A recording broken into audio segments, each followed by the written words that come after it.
If you let the model think for longer, they are able to solve more problems. This is now it feels like almost intuitive, but it feels like we're ahead of the curve in like having this notion internalized in the book. I think in our inference training compute trade-off report that we wrote, we made this claim that it seems likely to us that you can scale up the inference compute of large language models.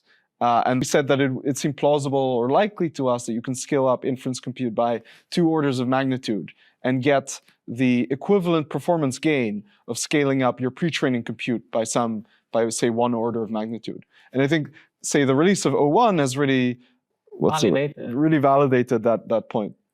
That's right.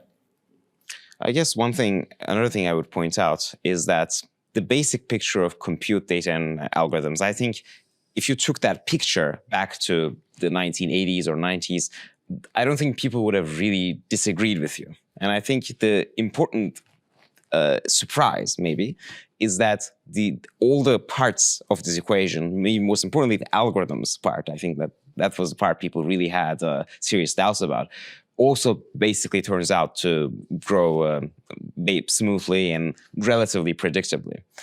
This is not just the case in AI. I think it's a broader fact. Just to clarify, you mean algorithms are getting better at like a very predictable rate? Yes.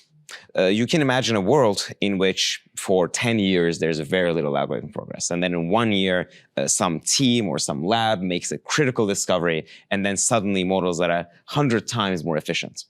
But actually the picture we see more is that algorithm progress is a very similar kind of pattern to Moore's law, where every year we see, say, halving or a little bit more than halving of compute requirements to reach a fixed level of performance.